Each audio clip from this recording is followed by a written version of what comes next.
aujourd'hui les Simpson Maniacs, on va parler d'un personnage assez spécial et unique en son genre à la télé, Ralph Wiggum. Un personnage très populaire dans la série. Une des raisons outre-Atlantique est la performance de Nancy Cartwright, qui oui ne joue pas que Bart, elle fait la voix de pas mal d'enfants. En France, il a fallu plusieurs saisons pour qu'il ait sa voix définitive, mais revoyant aujourd'hui des épisodes des premières saisons, la différence est généralement assez modérée pour ne pas trop surprendre. Sauf une fois, on va y revenir. Une des choses que je trouve intéressant avec sa création est qu'elle s'est passée en plusieurs temps. En dehors des courts-métrages, c'est même un personnage introduit avant Bart et Lisa dans Noël Mortel, bien qu'on ne connaisse pas son nom. Dans la saison 2, dans Mon prof ce héros au sourire si doux, on apprend son prénom. Son caractère est déjà également assez proche du Ralph qu'on connaîtra plus tard. Et dans la saison 3 aussi, à certains moments. Ralph, tu manges ta colle? Non, mademoiselle Hoover. Bon. Mais moins à d'autres. Mystérieusement, dans Le poney de Lisa et dans la saison 4 avec Lisa, reine de beauté, il se laisse aller à 2 remarques sexistes. Elle a drôlement bien dressé son cheval. Ouais, mais quel homme l'adressera à elle? On dirait du chewing-gum quand elle marche. Je ferais bien des bulles avec. Et oui, je sais, il avait la voix de Milouz dans le deuxième en plus. Mais quoi qu'il en soit, ses répliques ne collent pas avec son personnage. La saison 4 est pourtant la saison du basculement en plusieurs temps. Dans les jolies colonies de vacances, il devient Ralph Wiggum si on tend l'oreille. Normalement dessiné le reste de l'épisode, il est pourtant visuellement étrange dans le plan suivant l'annonce de son nom par Lisa. Wiggums! Oh, des sous-vêtements de rechange! Ralph était à l'origine supposé être juste une rigolote mini-version d'Homer, mais finalement, il a semblé plus proche au scénariste de la vision de la vie et des idées étranges du chef Wiggum. Leur lien de parenté va devenir officiel pour tous les fans dans J'aime Lisa, où, là, son nom complet est donné et il interagit avec son père.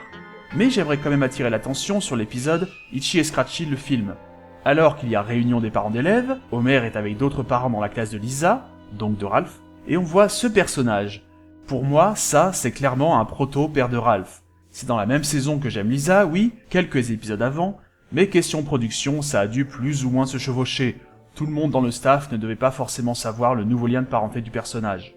Et enfin, on sait déjà que Ralph est un petit garçon assez simplet, mais je dirais que c'est dans la saison 6 avec la rivale de Lisa qu'il devient le Ralph que nous connaissons tous, avec un vrai retard mental, roi de la spontanéité, et à sortir des répliques hors sujet. C'est quoi la réponse au numéro 7? Je regrette, Ralph, c'est contraire à l'esprit du test qui vise à évaluer le niveau des élèves.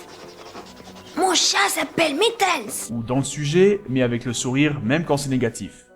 Dans la saison 9, on accuse les Simpsons et donc Lisa d'être des arnaqueurs. Il suit le mouvement, mais sans trop comprendre ce que ça implique, manifestement.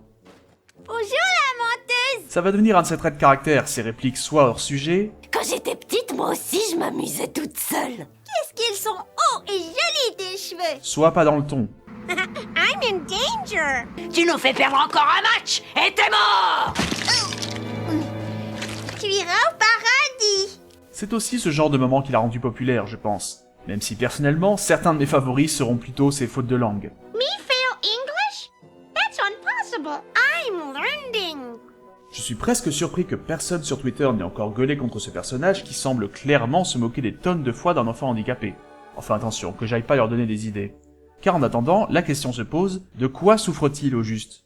Le chef Wiggum serait le responsable de tous ses soucis. Dans Faux Amis notamment, on l'a vu faire tomber Ralph bébé sur la tête. Oh ouais, c'est un gamin incroyable, toutes les écoles spécialisées se l'arrachent. Et ça te surprend?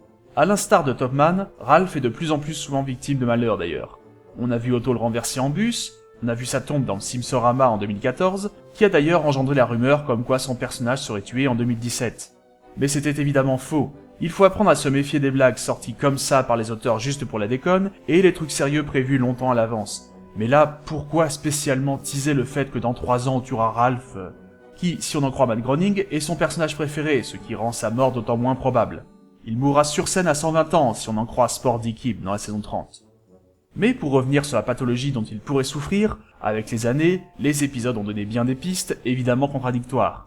À un moment, il est hyperactif à cause du sucre, mais d'autres fois il est au contraire bien calme.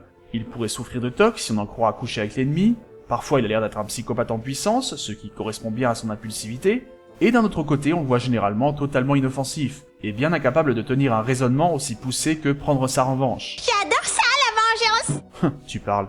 Et surtout pas de manière différée, tout indique que s'il réagissait à une agression, il réagirait de manière immédiate, sans subtilité et inconscient des conséquences. Quoiqu'il semble pourtant qu'il ait un souci avec Hans Topman, va savoir pourquoi. Il n'est pas autonome, il n'a aucun sens de la pudeur et des conventions sociales, Ce qui est sûr, c'est qu'il a des problèmes avec sa vessie, sinon pire. Les scénaristes ont l'air d'adorer ses passages, ce qui est un peu glauque quand j'y pense. Bref, dans l'ensemble, outre un retard mental, il est surtout dans son petit monde, disons. Même si oui, ce n'est pas vraiment un terme médical. En fait, Ralph Wiggum serait presque normal s'il avait 3 ans. Presque. Mais à l'âge qu'il a, ça devient inquiétant. C'est d'ailleurs à se demander comment il peut être en CE1. Là-dessus, on pourrait suspecter une intervention du chef Wiggum. Car malgré quelques éclairs de lucidité, généralement, les auteurs s'interdisent de rendre Ralph malin. Ainsi, dans la potion magique, quand les enfants ne captent pas ce qui arrive aux adultes, c'est Ralph qui vient leur donner la réponse. I know what our parents are doing. I hid in the closet and saw them. What is it? They were having sex. Mais ce passage a été coupé car jugé pas assez Ralphesque. Du coup, ils auraient peut-être dû se faire la réflexion qu'un des pires épisodes, un pour tous, tous pour Wiggum, où les Springfieldiens pas convaincus par les candidats traditionnels choisissent sciemment le pire des candidats à la présidentielle, Ralph aurait dû être coupé entièrement, hein. Enfin bon, il est toujours compliqué de donner un point de vue définitif sur un personnage présent depuis le début et aussi souvent, à plus forte raison dans une série aussi longue, avec tant de mondes différents en manette. En gag, on a d'ailleurs vu différents futurs pour lui, dans divers épisodes, mais l'immense majorité des scénaristes semblent s'accorder sur le fait qu'il est bien mal embarqué dans la vie. Pourtant, en simple pourvoyeur de moments rigolos, et sans se pencher trop profondément sur la destinée d'un tel personnage s'il existait vraiment, car là ce serait sans doute un peu triste, il nous faut apprécier ce genre de personnage. Les séries live ne se permettraient pas d'avoir un enfant aussi idiot en personnage récurrent. Les autres séries d'animation ont parfois des enfants neuneux, mais rarement à ce point, et surtout rarement aussi présents. Quand on y pense, c'est donc un des personnages assez uniques du paysage audiovisuel. Et ce n'est pas le seul dans les Simpsons. En un mot, on pourrait dire que Ralph est une sorte de mascotte des Simpsons. Un des plus jeunes personnages importants de la série, car oui il est important, et le plus innocent de tous. Comme dirait l'autre, c'est... Un petit garçon très spécial. Allez à plus les Simpsons maniaques.